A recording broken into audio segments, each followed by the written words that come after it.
Welcome back to Three Different Ones. I'm Stefan. This is Graham. That's Travis. Today we are going to be talking about Ænima by Tool, released in 1996.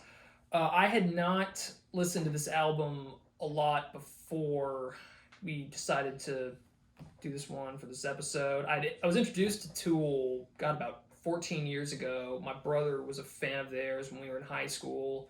He had a copy of 10,000 Days that he played a lot in his car. And I remember really liking it, and his friends were really into the band, and they gave me some other albums to look at. Lateralis was the one that I became more of a fan. Parabola is still my favorite song by Tool.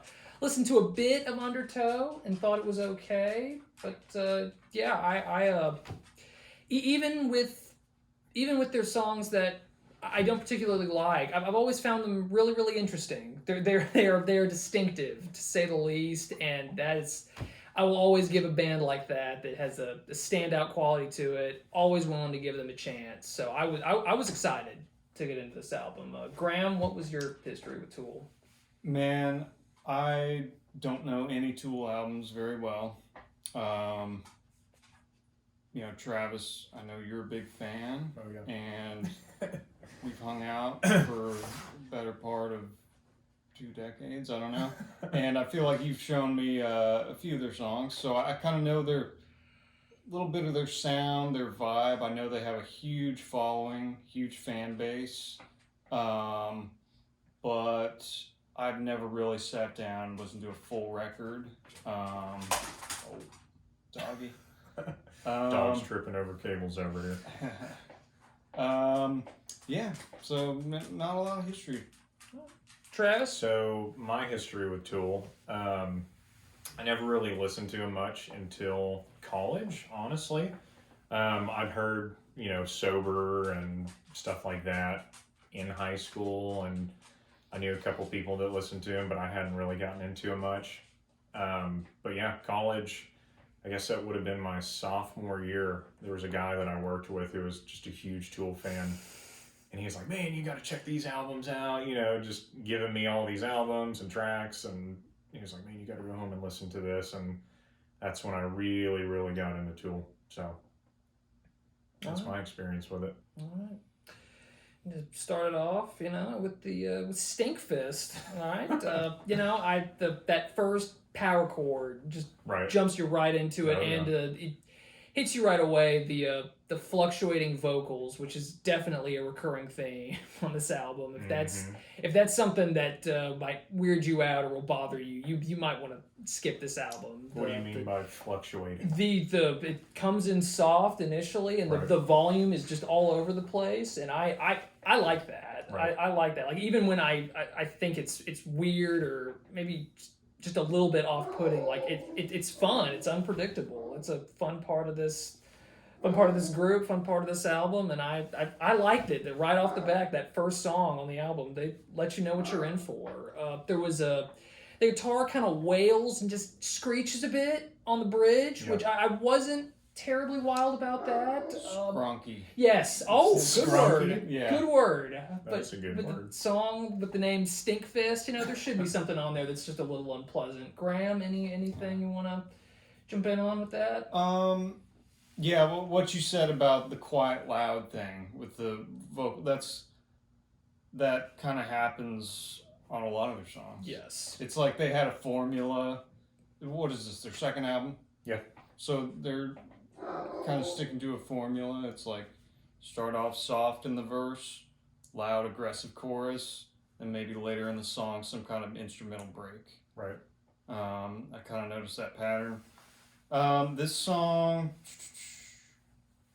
I noted that kind of skronky guitar. Kind of reminds me of Soundgarden, their guitar player, who's real kind of noisy and jagged and a little bit unpleasant. Yeah. Like maybe intentionally. Right. Oh yeah. To fit the theme. It has my attention though, and you can't ask anything more of a number one track listing. Very unpleasant theme. Yeah. Yeah. You want anything on Stinkfist? Yeah, I mean, like you said, that first just right into a just complete gut punch, from Adam Jones and Justin Chancellor, just the two of them together. It's just so bass heavy, just real chuggy. And then Maynard coming in on the microphone. I think this is the first album where he really utilizes that heavily. Just, there's a lot of megaphone, I'm sorry, not microphone. Is he the only singer? Yeah. Okay. Yep. So, a lot of the megaphone. I know this is a pretty popular track on this album. Like, this is a lot of people's favorite track from this album. Really? Yep. Okay. Not one of mine. No, I mean, honestly. I think it's fine. I think it's a good way to, right. it's a good way to start the album. album. It's a good song. It's yeah. just, it's never really in my regular rotation. It was one, like, when I first listened to this album, I was like, oh yeah, I really like that track, and I came back to it a lot, but now I've probably listened to this album, no joke, 100 times. Really? At least, all the way through, and I don't spend a lot of time with this one.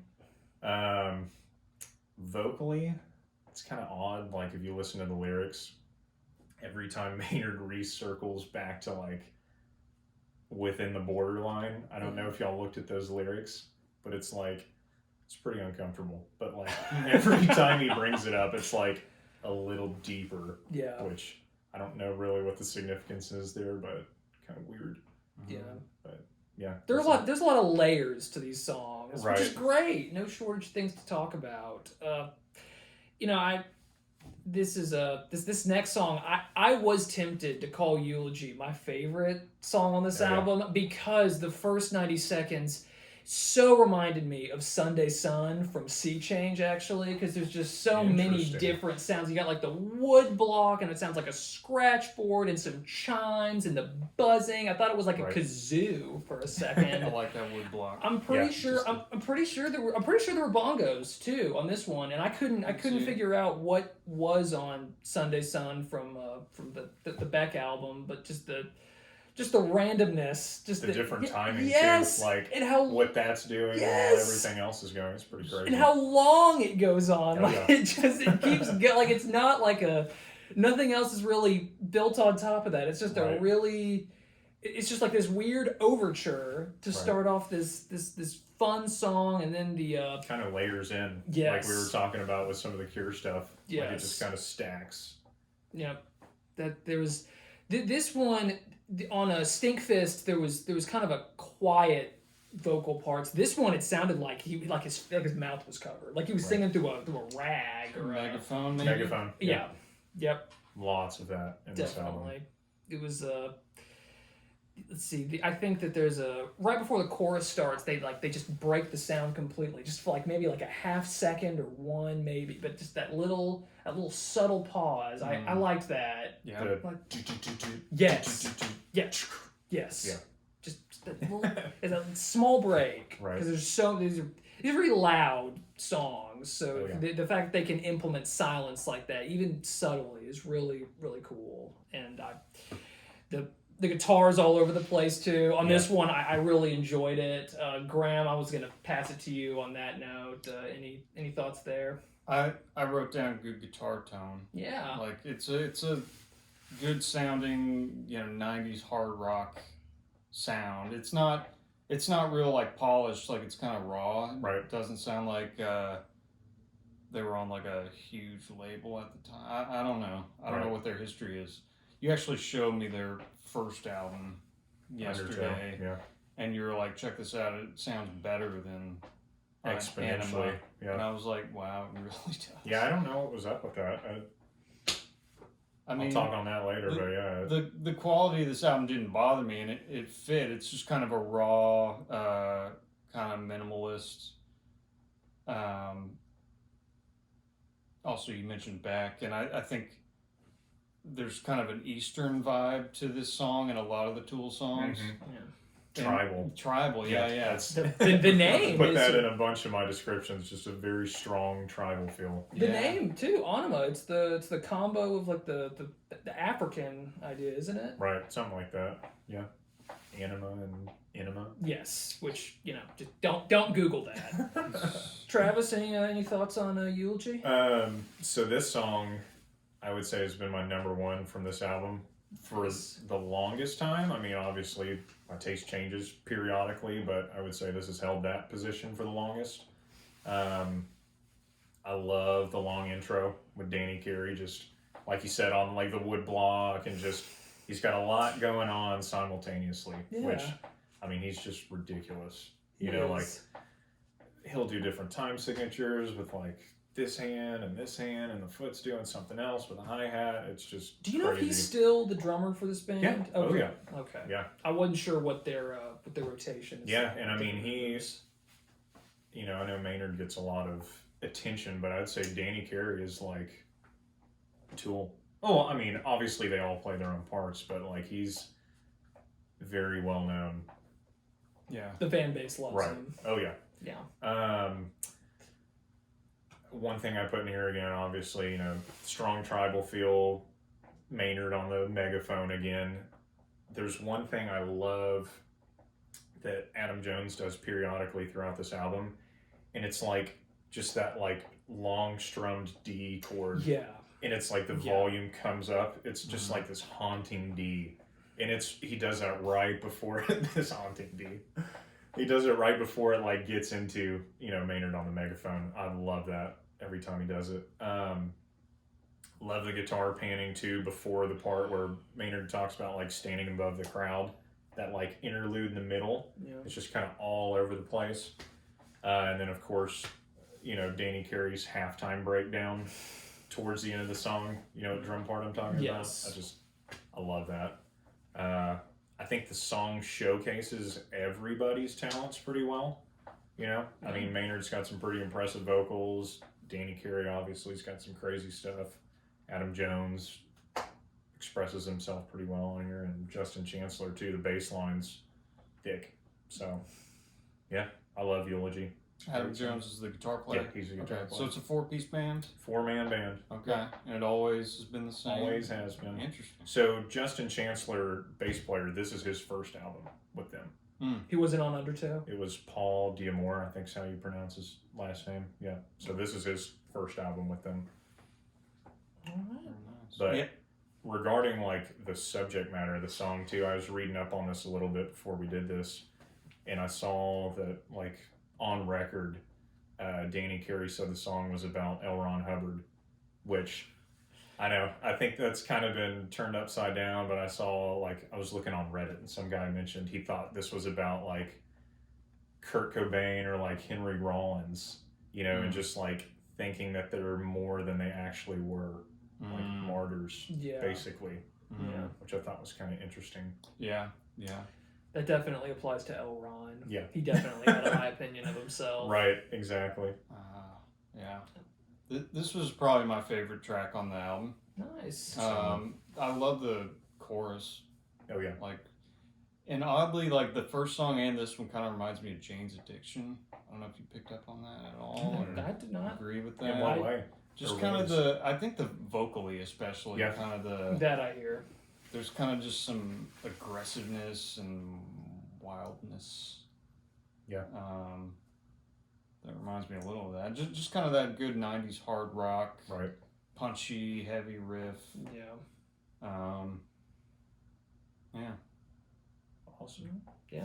That's a lot to say. I gotta be honest with y'all. I did not have. Did you mean to say that? No. It was the next song though. Age. I really did not. I listened to this probably more than any other song on this album. I just did not get a lot out of this one. The thing that stood out to me the most was the drumming. It got very, very light, a little airy. I thought for a while he was like tapping a bucket for a second because it was so much softer than what I'd heard from Tool before, and obviously Stinkfist and Eulogy. Right. That was the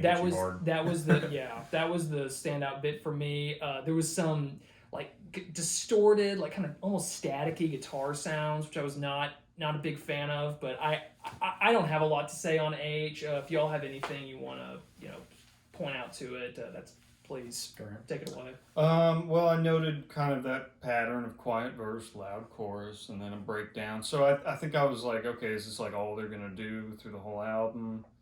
I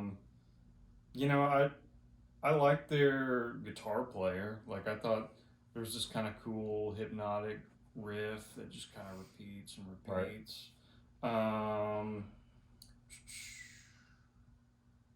A little bit of Rush influence. Like I know that these guys like Rush. Like I remember them from the Rush documentary. Right. I think the drummer's in there, Danny Oh, yeah. Carey. I'm sure Neil's a huge influence on him. Yeah, and I hear kind of that flangey Rush tone. Another good word, a flangey. Yeah. Well, a flanger is like a guitar effect pedal that just kind of has that swirly, Yeah. spacey sound. You know, I also at this point was like, this album's actually pretty like radio friendly.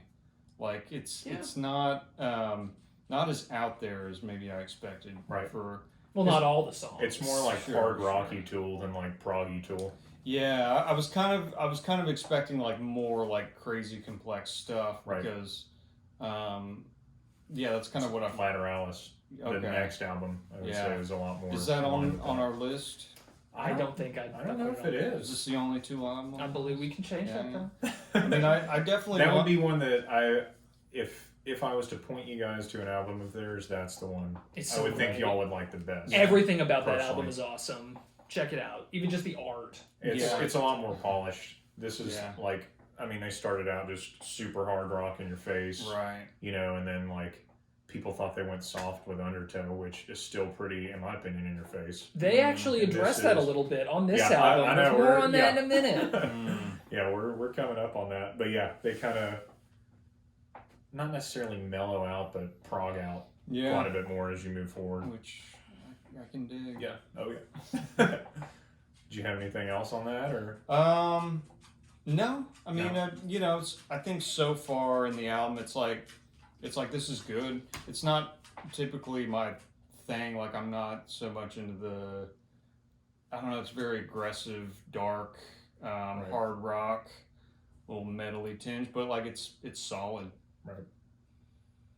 So this song, initially, like the first time I did a run through on this album, a decade or two ago, a decade ago.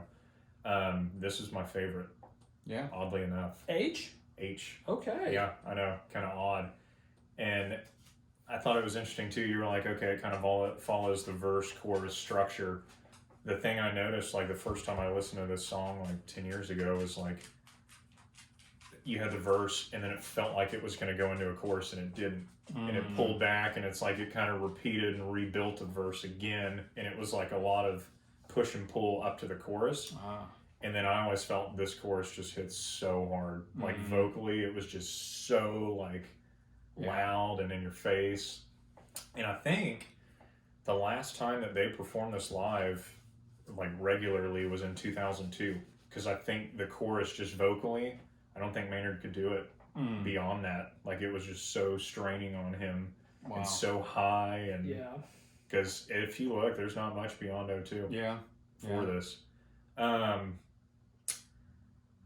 I love the dynamics. Like you said in the beginning, real quiet, and then it just kind of explodes and dumps with the chorus. And then post-chorus, it's kind of got that little bridge interlude that softens down. I love Danny's drum part too, in that little post-chorus bit. And then the I don't mind, when Maynard's screaming I don't mind at the end, when they just rip into that. Yeah. I love that. And then Danny's filled with Yeah. I don't know. I used to love this song, so. Yeah. And I think, too, this song was about Maynard's son. I think his middle name is Herbert, or it starts with an H, and I think he wrote this song about basically, like, I think Maynard was abused as a kid or something like that, and this is about, like, frustrations and trying not to, like, impart those actions upon, like, his wife and his son, like, as he felt them. I think he's on record saying something about, like, it's not quite, like, angel on one side of your shoulder, devil on the other side telling you what to do, but, like, more or less your friends giving you advice without knowing the full story of what's going on. But, yeah, I think this one was pretty emotional for him. I think a common theme on this album is a lot of, like, growing through pain. Absolutely. And just Like, dealing with it right, too. right. Like So just shouldering it. yeah, no, I like H. Nice. Goes hard. And that brings us to our first segue, Oh, the no. first of many. Yeah. Useful idiot. I love the name. It's a great name. Not sure why they wasted it on 38 seconds of a needle skipping on a gramophone, Right. but they did. I mean, that's really all there is to it, guys. Anything to? Yeah, I mean, you know, they kind of just took that. They do this a lot on this album. Yeah. Break things up with a little filler track, I know. which you know you can love or hate. I mean, I'm fine with it. It wasn't too long. It wasn't too obnoxious. No. Like if this had been a 3-minute song. Oh my god. My notes are unnecessary. LOL. Always skip. Yeah. Yeah. Yeah. Straight into 46 and 2. And yep. On that note, Stefan. the guitar. Yeah. My god. Just the echo on it. It was gorgeous. It's a gorgeous section of the song, which is really helpful because the lyrics. I like you. I've tried to listen to them more. This is the one where I really felt the negativity and the emotion. Yeah. It's very, very somber. It's extremely dark. This was like the song, like the Yeah. single from Yeah. this album. Yep, I can totally get that. Absolutely. I mean, it's no shock that teenage Stefan was into this band. Like, but it's and you know I call them dark. I like that. I'm fine with that. If you can Right. do it in a way that is like interesting or just it's distinctive, I'm fine with that. Right. And it's the tones of like insecurity and self-loathing, which are definitely going to come up in more of these songs. I love that lyric, shaking that shadow. Like that's such a cliche, but I mean, if you can express that in a song like this, I got no problem with it. Right. I think the drums near the end kind of got crazy. The drum fill towards the end. That was that was the one part that it was so all over the place. It kind of did take me out of that like negative headspace a bit. Right. But I mean, that's just me being a nitpicker. Like that's it. I mean, I loved this song. Graham, any thoughts on 46 and 2? It's reminded me a lot of the earlier songs. I mean, I just said, it sounds like Tool again. It does. Like, this is Tool at its Toolist. Tool at its toolist. It's a good way of putting it. And I also wrote, like, this is pretty intense. Like, it reminds me of stuff you'd listen to and get, like, pumped up. Like, if you were into, like, lifting or See, I don't know, the thing... skydiving. I would agree, but I feel like the changes in timing and stuff are what would prevent me from using this as like a pump up song. Yeah, there's too because much it's of a not calm like down. you can get into like a. It's not steady. It changes, and it's like Yeah. anything that I think is like semi or has any kind of prog tendencies or like is technical doesn't work well for getting pumped. Yeah. Because you can't kind of just. It's not in 4/4. You know what I mean? Yeah. But no, I get what you're saying. Yeah. So What does the title mean? So they were, or I don't know if it was Maynard or all of them, but they were like, they liked Carl Jung stuff. And so I think Carl Jung said something about, so, humans have 44 chromosomes and 2 sex chromosomes. And Carl Jung, and I apologize if I'm saying this wrong, but I think this is like a evolution of like mental capacity to 46 and 2. Like you've grown spiritually is what they're getting at in this. Okay. I put this is kind of the ballad of the album. If there had to be one, this is it. Yeah. I had this as my alarm clock for probably 5 years. With that being said, I never listen to this song anymore. I don't know why I did that. I should have known that was going to be the result of waking up to that riff every day, but it's happened to me too. Oh yeah. it killed it. It killed it for me. I love the song. It's just like when I hear that intro riff, I'm like, I gotta wake up. Yeah. Like, It's traumatizing. I mean, there's no denying like the significance of the song on this album. Like I said, it's kind of the ballad. It's quintessential Tool riffing. You know what I mean? For sure. It's very Tool. Yeah. I really like the return of the verse after the first chorus because it just kind of goes super hard, and then dynamics wise it gets all quiet and calm again. Awesome bass line. I love the tone on the bass in this.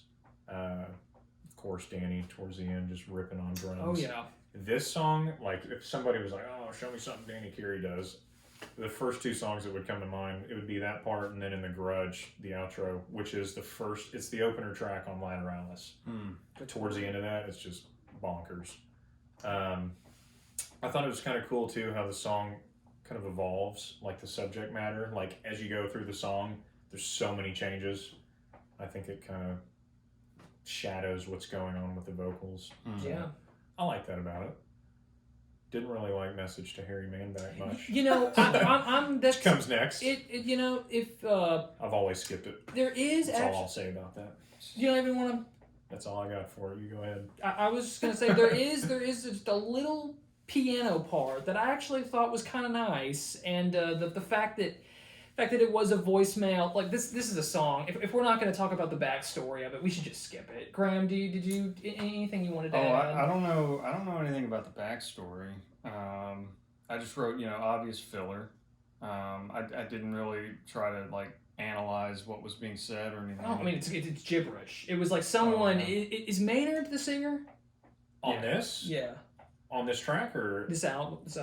Oh yeah. Yeah, I think it's something about how like I thought this was like Al Pacino or some gangster talking. Someone apparently the legend of it is that someone called him and he didn't know who it was, but they just like rambled into like I think parts of this are like segments of that voicemail. Yeah, or like so it's just some random thing that happened, and Harry Manback is an obvious pun. Like they didn't know who it was, but yeah, like that's it. Just a weird thing that happened to him. Maybe it was a disgruntled Tool fan. Yeah, and which is a good segue to Hooker with a Penis, another song with a great backstory. Is that what this is about? The next song, Hooker with a Penis, is about. It was all inspired by. I like to call it track 7. Track 7. Why? No, I'm kidding. Yeah. Go for it. It's just that this is all about an interaction with a disgruntled fan who, as so many of them do, thought they were punking out on their selling out. Yeah, I guess that they they liked. Like I said, whoever this guy was thought they went soft compared to Undertow. So Opiate was like their first. It was like an entirely live album, but like that's the start of. It's not like a studio album, but yeah, it developed it's a fan base. Balls to the wall. Is that on Spotify? Yes, Opiate is. Okay. Salival is not. So there's like 2 before their first album? Salival is the one that has the no quarter cover. Interesting. Which is not on Spotify, and it's got a pretty cool version of Third Eye with Timothy Leary. Nice. But not to derail. No, it's it's just that I like to think that they jumped him as they do in the song, according to the lyrics, that they just freaked out on him and called him a slut, and that you're an idiot, you're buying our album anyway. Right. So it's like it was funny,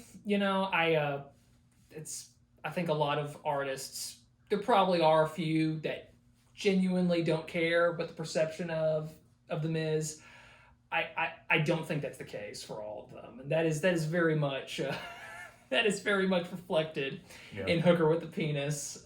Graham. So you think they were definitely like pissed off? Absolutely, oh my gosh, absolutely, dude. They were. Yeah, and I'm read not. the lyrics. Yeah, I mean, I said aggressive and angry. Yeah. I didn't really know what they were angry about.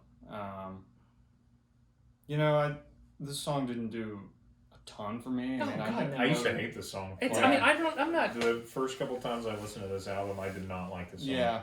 Yeah. I did note that it starts with the loud vocals for once. Yeah. Like this one. Just jumps right on. It doesn't waste no time. It doesn't follow the rest of the songs. No. Right. The formula. I'm glad they didn't waste too much time with like an intricate structure for this one. I don't think it really warrants that. Yeah. Kind of boring. Oh yeah. Travis, anything you want to add? So I love the guitar tone in the intro of this song. this song, I think, like you said, it was just written to basically fingers up. Yeah. You know, Screw we're still you, hard yeah. and heavy. Yeah. Here's the edge. Like, this is hands down the heaviest song on this album. Yeah. It's just so Start to finish. in your face. Just, you know. It's venomous. I mean, I always thought it was just a complete mockery of Tool elitists, which I thought was hilarious. I do too. You know, just I do too. describing the very definition of hardcore fanboys. There is something to be said for a band or any kind of artist that doesn't mind just twisting that knife in the fan base's rib a little bit. I like that. I respect that. Right. You know, just a little keep that edge going. I love how brash the vocals are in this Oh, yeah. too. I mean, just screaming, Yeah. you know, just all out. The lyrics themselves are just Right. like, it's just okay. I noted too, I feel like Adam's gain is like 11 out of 11 on this. Like, it's just, you know, to the point where it's like almost clipping. Like, very just fuzzy. absolutely ripping. Mm-hmm. Yeah, just put a complete onslaught from the minute it starts to the end. Yep. So I think they drove the point home that you still got some edginess. They do. And just to mellow that out, they hit us with Intermission. And this song actually, this one about knocked me out of my chair. I was laughing so hard. Like, they go from that to this little, like, movie theater, like, you know, just a little organ deal, Right. just a little break in the noise. I mean, I won't ramble about it. I thought it was Yeah. funny. Anything y'all want to add, or we can keep going. No, I mean that's pretty much it. It's the only segue I like. Reminds me of like a circus or a fair. Yeah. You know, like a song you'd hear at Yeah, one of those two places. just but while they interchange all the acts, just keep everybody's attention. I think it teased Jimmy up really well, though. Can you start us off on that? Yeah, Your thoughts so- on that one? This is one of those songs too that the first probably couple years that I listened to this album, I always skipped it, which it's now one of my favorites. Really? Yeah. I love the tone in the beginning. You know, it's just like super fuzzy tone, like all the way rolled off, real heavy sounding. I always felt like it should have belonged on Undertow rather than this album. You know, it fit better with that in my opinion. I love Undertow. This is probably my favorite work from Adam Jones on this album. Nice. I feel like Maynard's vocals on this too are really haunting. You know, like he does that kind of like There's a moment where he has droning. like and it you like know. fades into like a little ambient sound in the background. That was one of my favorite little like sound effects on the Right. whole album. Right. And it, you know, the lyrics, he's always talking about like, you know, Jimmy, obviously, in 11. Well, his name is James. Yeah. Jimmy. He's referring to himself like throughout the whole song. And I think it was essentially something about like his mom was paralyzed at this point in time. And it was just like, you know, him having to kind of be out on his own and just how it affected him. And like, you know, I love right around the 3-minute mark when things change up big time. And then at 3 minutes, 58 seconds, I just love that riff. It's one of my favorite Tool riffs of all time. Just awesome. Yeah, I just put the vocals mixed with the instruments perfectly. I'm really encouraged by what you said at the beginning that it because like this one. I hated I it initially. I didn't hate it. Like Yeah. I was like, this is a good song. Like nothing about it. I don't know. It was hard to like identify something that really stood out to me. That's I just fair. I just I thought this is totally a understand. solid track, but I just didn't. I don't know. Maybe I was just expecting for something weird to kick in at some point, but I liked it. I just didn't have a lot to say. I'm very happy that you. I always felt like, I mean, you know, there are albums where like the first time you listen to it, it's like, oh man, I love this, this, and this, and then it's like you pass on some, and it's like, to me, this was a deep cut on this album that over time I was like, I really like this song. Yeah. And- Yeah. Definitely a grow on you song for me. Yeah, I mean it kind of blends in with the early tracks for me. Like it's, you know, good heavy riffage. You know, nothing really jumped out. Yeah. That, you know, I feel like I could see it almost being boring, like yeah, on first couple run throughs, definitely. yeah. Maybe forever for some. Yeah. You know? Yeah. Sure. So yeah, I didn't know that Jimmy. His name's James, and I can tell he's gone through some pain. I don't really know what his story is, but tough upbringing. Yeah, I think his dad was abusive, and then like this happened with his mom, and then 10,000 Days, 2 albums from now, like his mom, I think, lived like 10,000 days or something. She died of cancer like after 10,000 days. So like, yeah, there's a lot of pain there. Is this guy in the military? Yes, okay. He was. Okay. I heard an interview with him a long time ago. Just kind of randomly listened to like him on the Mark Maron WTF podcast. Yeah.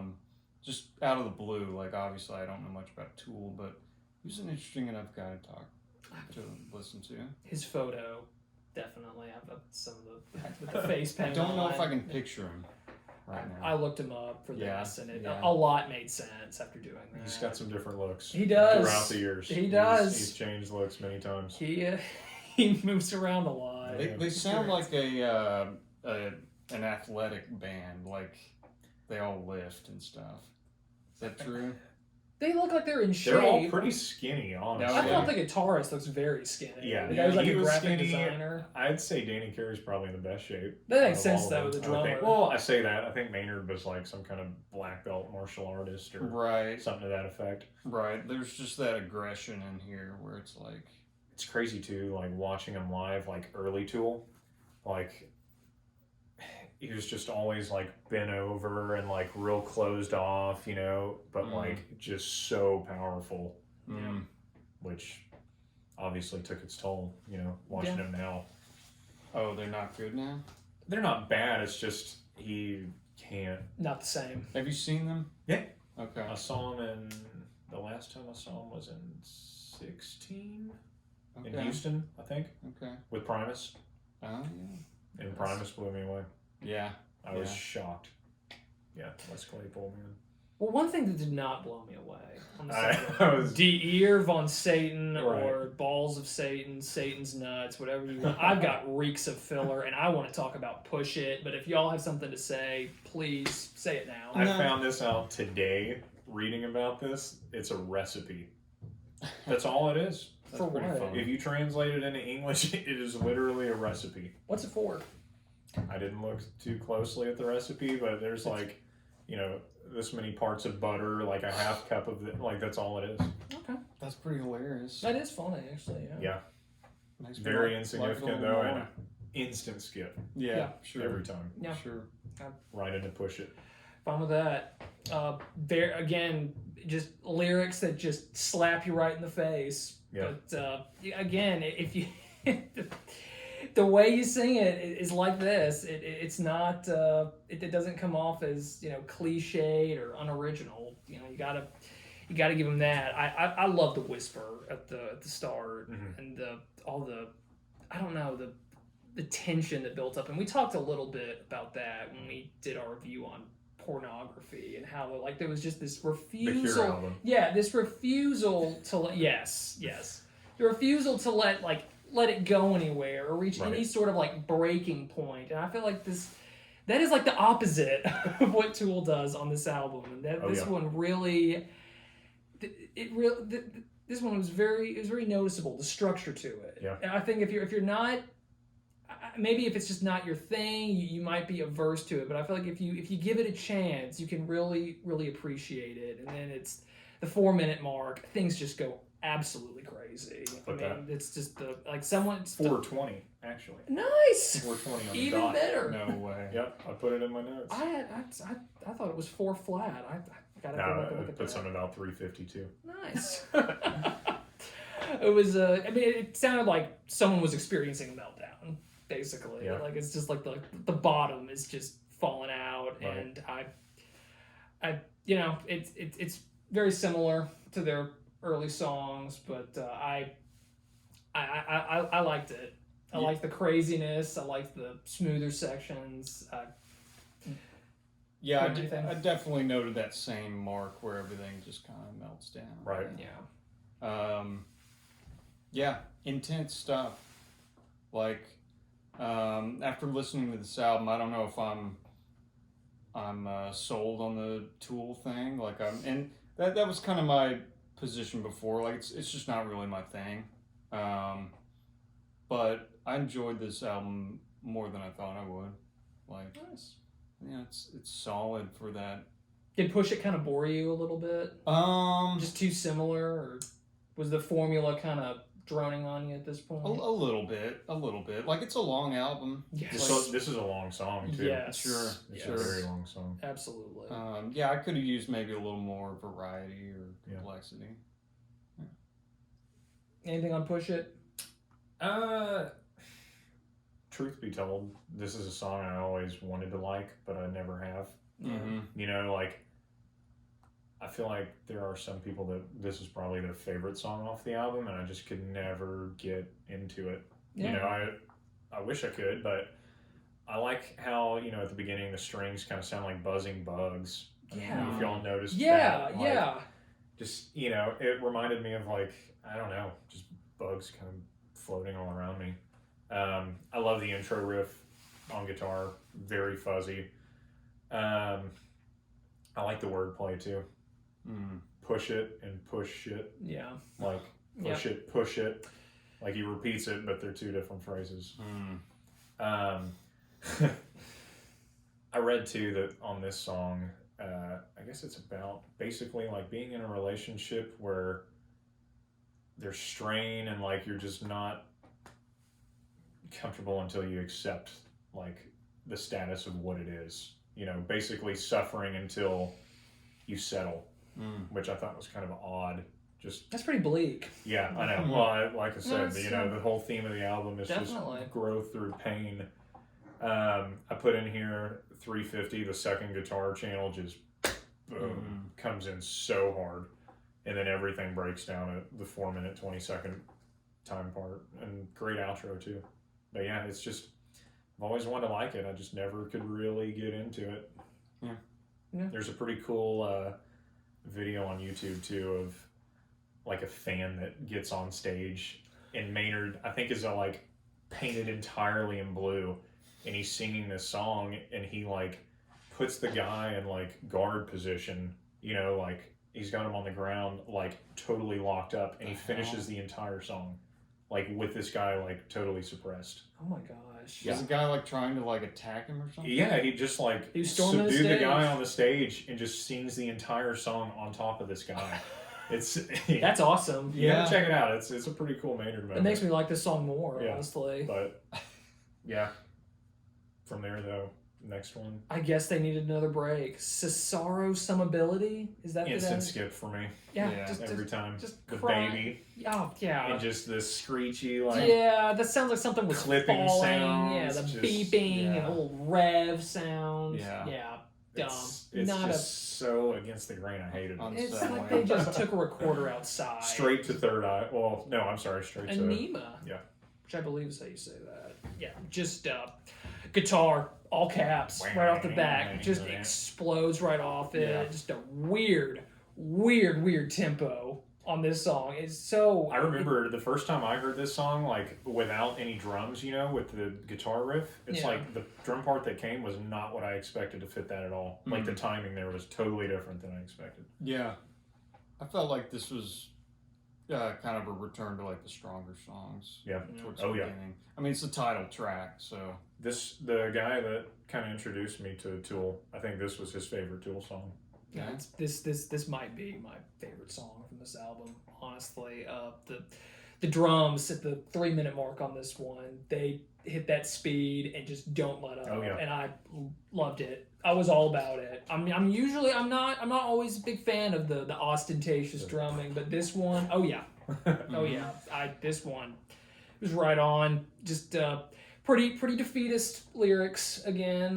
This one. Call out to everyone he's ever hated. Yeah. Basically. Yeah.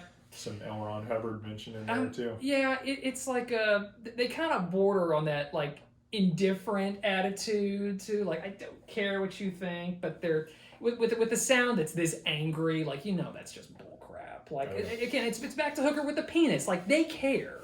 Like they care. Yeah. Oh yeah. They care. Sure. Anything you want to add, Trey? Yeah, nothing really else. I mean, strong track. I'm a fan of their players. Like, I'd say the only aspect of their sound that I'm like not huge on is maybe the vocals. Like, I'm just not a huge fan of the singer. The voice. Yeah, I mean it works some of the time. I think it's especially the megaphone tone and like the whispery stuff. It's kind of old. I really think y'all would like Lateralis. Yeah. Just Oh, based dude. on everything that you're saying, I like this album a lot. basically the things that you don't like, he departs from. Lateralis is awesome. Yeah. Start to finish. Is that generally considered their best, Lateralis?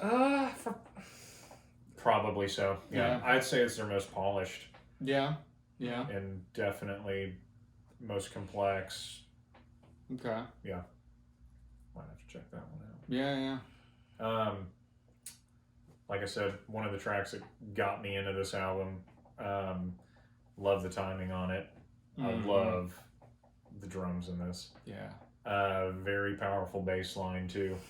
The just super heavy rhythm section, which I mean that's constant throughout this entire album. Love the build of the chorus. Just a classic Tool song. Yeah. Anything else?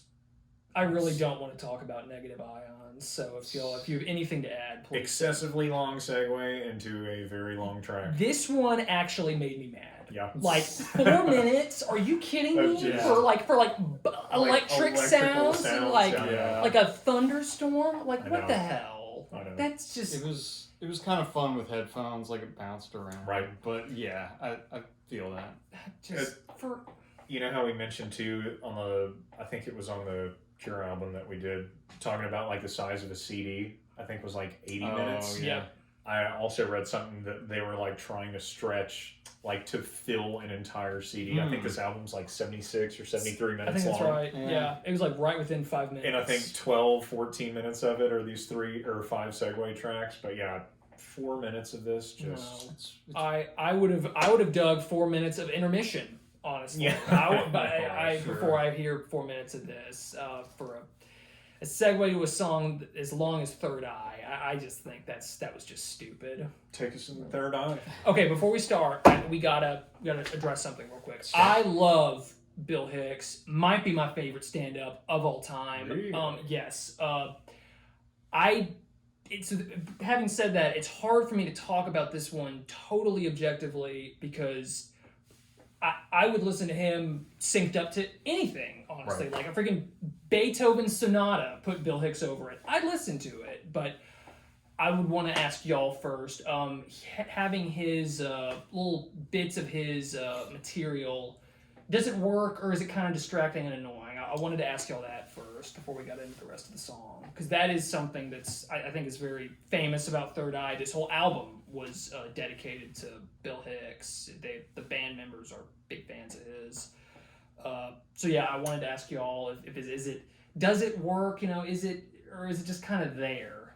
Because I feel like that could be a common take. I mean, it's kind of an interesting thing to do. Like, I didn't know who it was. I figured I would wait and ask y'all. Like, I feel like it's kind of anecdotal to the lyrical content. Yeah, it tease it up pretty Yes. well. Like, I can't imagine the song without it. Yeah. I mean, I always thought it was weird. Like the first like the first couple times I listened to this album, I'd get to Third Eye and I'd be like, oh man, I'm done. Yeah. I've already listened for 60 minutes. Right. Like there's a 13-minute track, something like that. Yep. And the whole intro was like, oh, whatever. Kind of along the lines of filler, but yeah, I think it fits pretty well. I didn't know who it was. I thought maybe like Timothy Leary or something. And then And similar kind of vibe. yeah. And you mentioned something about Timothy Yeah. Leary, right? Yeah, I think on the Salvo version of this track, it's Timothy Leary who says that at the beginning. Yeah. So I don't know, are those his words? Yes. So Bill Hicks is quoting Timothy Leary? Yeah, and he's kind of joking about it Right. too, because he's like, it's part of a rant where he's talking about how you never see like a positive drug experience talked about on the news. This was a performance back when the whole like anti-drug bandwagon was still very popular. Right. So this was him saying like, you never hear about anybody having a good experience with hallucinogens, and he's like, I've taken drugs a lot, and I'm telling you, I had a great time on them. Right. And that's the whole. He talks a lot about that in a lot of his material. How it's like it's good to expand the mind and have those like trippy out of body experiences, and Right. that vibe is very much present in Right. Third Eye. Mhm. Just a very trippy song. Sure. It's that I kept coming back to that word on this one. Yeah. Just a disjointed guitar sounds, the screaming cutting off at like random points, and just it's not. I don't. How would you describe the structure on this one? I've got not much written down. There's so many different sections in this song. You know what I mean? It does so many different things at different parts. Yeah. Like, They go like jam band around the 8-minute mark. Yeah. And I was like, what? Like, is this the same song? it's Like, the odd thing with this song too. This has always been, in my opinion, like the most controversial track on this album. Like, you either love it or hate it. I've felt, and I've watched some live performances of this, and that really made this song grow on me. Like the early stuff live, like I like it 10 times better than I like the studio song. But I really like the bass line groove to kick things off in the beginning, and like I mentioned, with that just like shimmering D strum, that hits again here, and Yeah. I love that. Let's see, I put guitar solos running parallel. I don't know if y'all noticed that, but like they're like panned hard Yeah. on opposite sides, and it's like there's a solo going on that's like really hard to hear, you know, and Yeah. it's like super tiny sounding, and then like he's kind of soloing over this solo like simultaneously. Thought that was kind of odd. Yeah. I think this is one of like the few solos that Adam Jones ever did, which is kind of interesting. yeah. Hate the clipping around the 6-minute mark. I don't know if y'all heard that, but it was just like I don't remember. it It's so drove me long. nuts. I put it 6 minutes and 40 seconds. It has a real strong Primus feel. Yeah. Like I got those vibes. So like, how would you describe the clipping? Because like, Just like,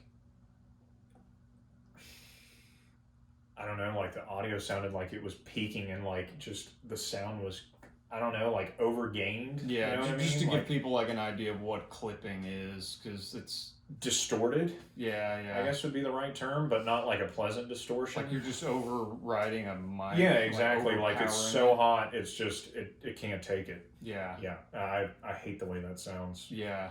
I did here too. Great chorus. Love how the tempo kind of slinks down and Mhm. ramps back up between phrases. Maybe it's kind of an ode to sober, off undertow. Like there's some similarities there towards the end of the song. Yeah. Is that one really long too? What, sober? Yeah. No, not really. Okay. I'd say it's normal length. You talking about the album or Oh no, that the song. The song. I noted too the reverse vocal samples after he like pries open his third eye. I thought that was kind of interesting. So there's a song on Undertow called 4 Degrees that has like a real Eastern flair to it, and that reminded me of that. I was like, man, this kind of ties into Undertow quite a bit. Yeah. Yeah, and then I just put MJK pries his third eye open for the entire last minute of the song. Just real, in your face, odd timing. Yeah. That's pretty much all I noted on that one. Yeah. You have anything to add on that? Not really. Yeah. I mean, this is the last song, right? Yes. Yeah, I mean, I think, overall, I enjoyed the album more than I thought I would, because I've always thought, Tool's not really my thing. I probably won't like it. Solid for the genre, like, Very 90s. yeah, Mhm. yeah. Very I 90s. mean, this is what, 96? Yep. Yeah, Snapped out. they achieve that tone of just dark, cold, aggressive.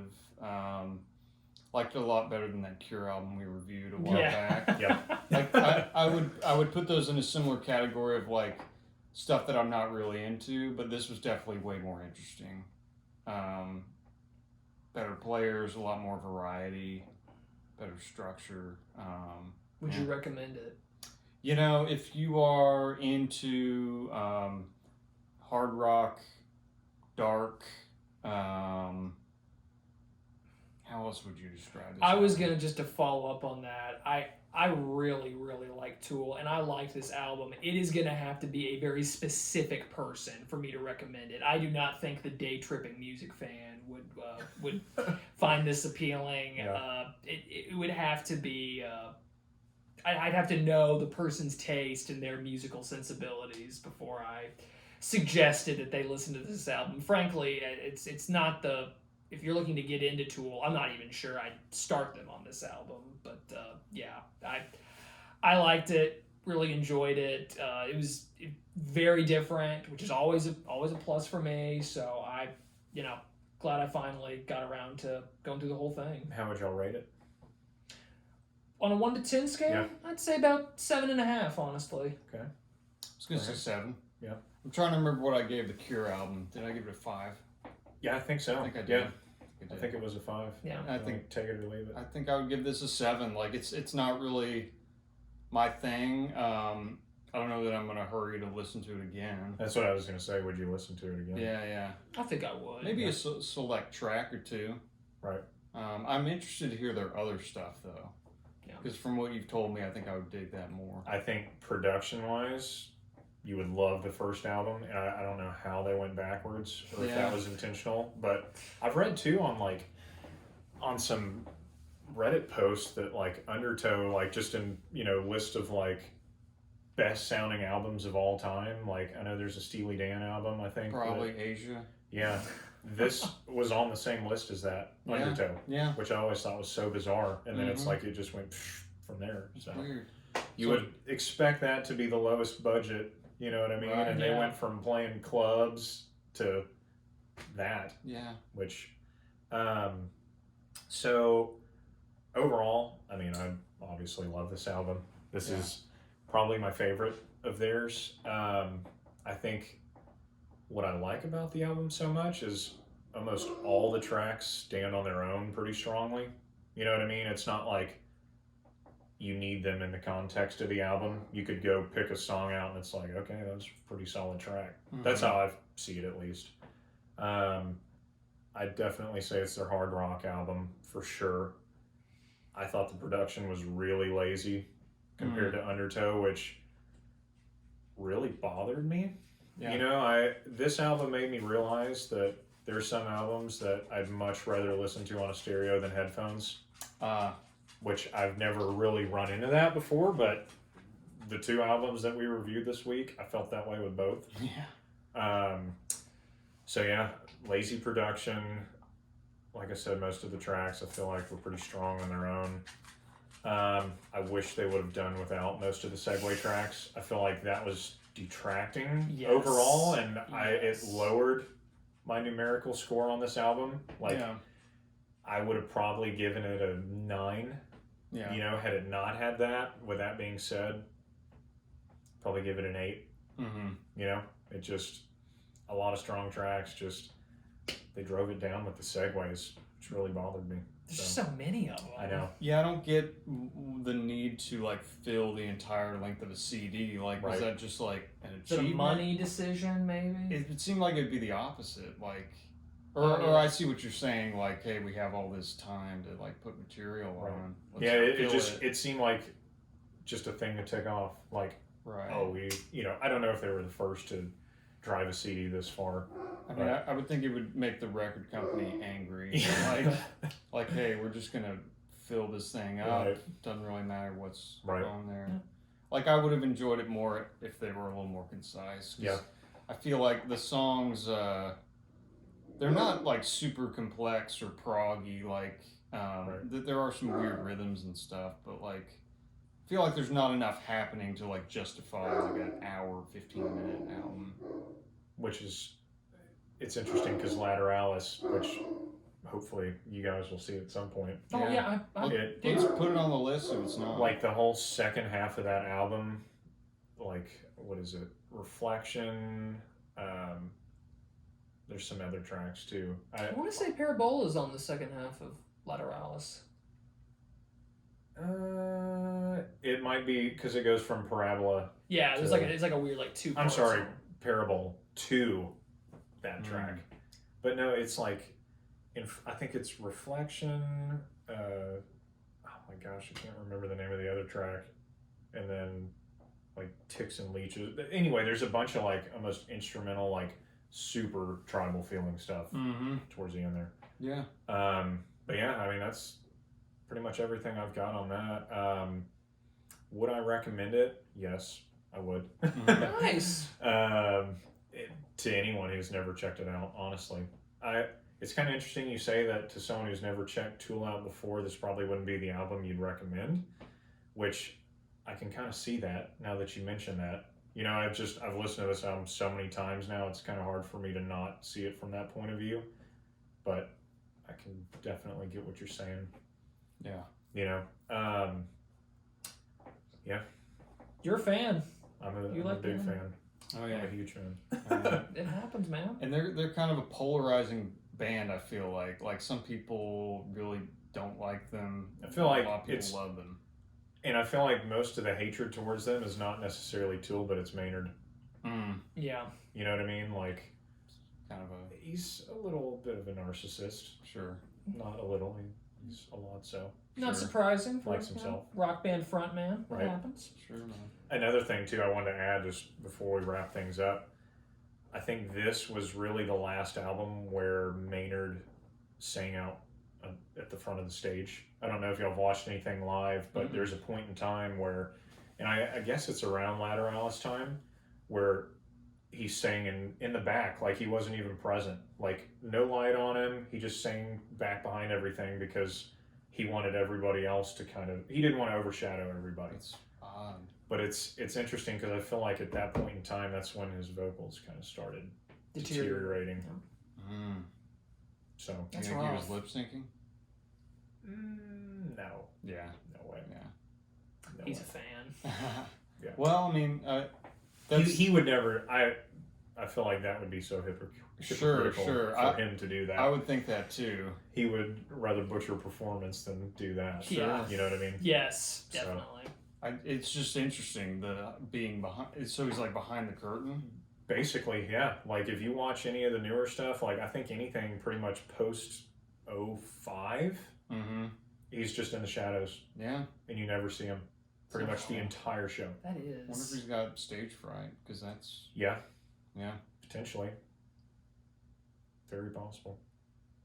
I think too this was vocal peak for him, this album. Yeah. So Well, that's a lot, man. that's all I've It's a got. layered album. Cool, so man. it'll make you think things. If you Yeah, listen To absolutely. it. If you're still with us, thank you so much for tuning in for this episode on Ænima. We're going Ænima. Ænima. You know, Hammer. figure it out on your own how to It's pronounce Hammer. it. Amber. Once again, this has been 3 Different Ones. I'm Stefan, this is Graham and Travis, and yeah, we'll get back to you soon with another review. So come on back to see us. Be sure to like, subscribe, check the notifications. Rubber Soul is next. Yep. Thank you.